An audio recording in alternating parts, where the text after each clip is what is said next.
નમસ્કાર મિત્રો, આપ સર્વનું સ્વાગત છે આપ સૌની સહિયારી યુટ્યુબ ચેનલ ડીઆર ગુજરાતીમાં। તો મિત્રો, આ વિડીયોમાં ખાસ વાત કરીશું કે જે પણ બહેનોએ ધોરણ 10 અને ધોરણ 12 જેવા પાસ કરેલ પરીક્ષાઓ હોય છે ને અત્યારે કોઈ પણ જોબ ના કરતી હોય છે, એટલે કે જો તે ગૃહિણી હોય તો એમના માટે પરીક્ષા આપ્યા વગર સીધી સરકારી ભરતી આવનારી છે।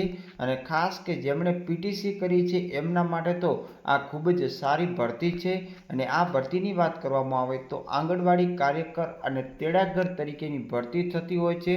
એમાં કોઈ પણ પ્રકારની તમારે પરીક્ષા આપવાની થતી નથી। જે તમે ધોરણ 10માં ટકા મેળવ્યા છે, એના પછી ધોરણ 12માં મેળવ્યા છે, એના પછી તમે કોઈ પણ પ્રકારનો 2 વર્ષનો કોર્સ કરેલો હોય, દાખલા તરીકે ડિપ્લોમા છે અથવા તો તમે ગ્રેજ્યુએશન આમાં નથી ગણાતું, પરંતુ જે પીટીસીનો 2 વર્ષ કોર્સ કરેલો હોય તો પણ તમારે 2024-25ની અંદર ખૂબ જ સારો જે ચાન્સ રહેલો છે।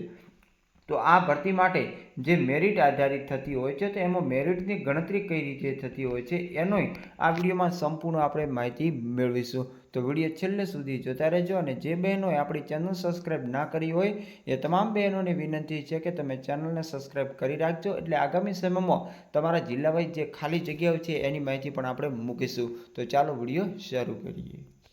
તો બહેનો, આપણે સૌથી પહેલાં વાત કરીશું કે આંગણવાડી કાર્યકરની માનદ સેવામાં પસંદગી માટેની ગુણ પદ્ધતિ। જે કાર્યકરની ભરતી છે એ ધોરણ 12 પાસ ઉપર આવતી હોય છે।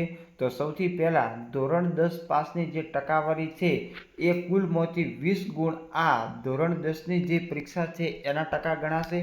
દાખલા તરીકે જો તમારે ધોરણ 10માં 50% હોય તો તમને અહીંયા 20માંથી 10 ગુણ મળવાપાત્ર થશે। એના પછી ધોરણ 12 પાસ અથવા તો 10 પછી કોઈ પણ પ્રકારનો 2 વર્ષનો ડિપ્લોમા કોર્સ હોય તો એના અહીંયા ટોટલ જે 30 ગુણ ગણાય છે।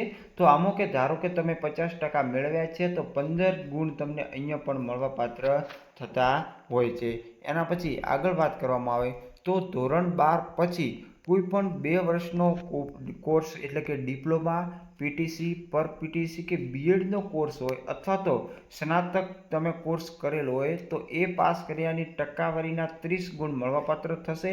એટલે કે ધારો કે તમારા આમાં 50% છે તો 15 ગુણ તમને આ પણ મળવાપાત્ર થશે।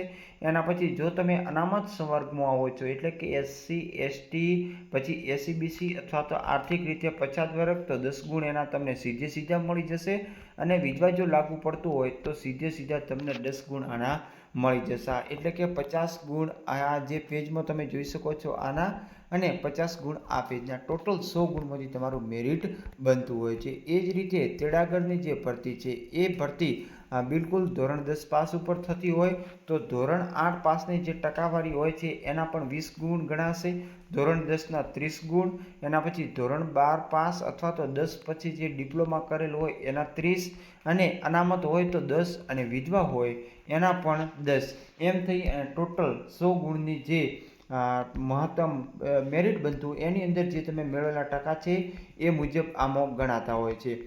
અને આ જે નિયમો છે એ 2021ની ભરતી પછી લાગુ કરવામાં આવ્યા છે, ને એ મુજબ જે આ સંપૂર્ણ મેરિટ બને, અને મેરિટના આધારે જે ઓનલાઈન ફોર્મ ભરવાનું આવે છે એ ઓનલાઈન ફોર્મ ભરો છો તો તમારા ગામમાં કેટલી બહેનોએ ફોર્મ ભર્યા છે ને એનામાંથી જેનું સૌથી વધારે મેરિટ હોય એમને મેરિટ લિસ્ટમાં સમાવવામાં આવે છે। અને એના પછી ડોક્યુમેન્ટ વેરિફિકેશન પછી આગળની પ્રોસેસ થઈ અને તમને સીધી ભરતીનો લાભ મળતો હોય છે। તો જેમણે પણ 10 અને 12 પાસ કર્યો છે તમામને અત્યારે વિડીયો શેર કરી દો।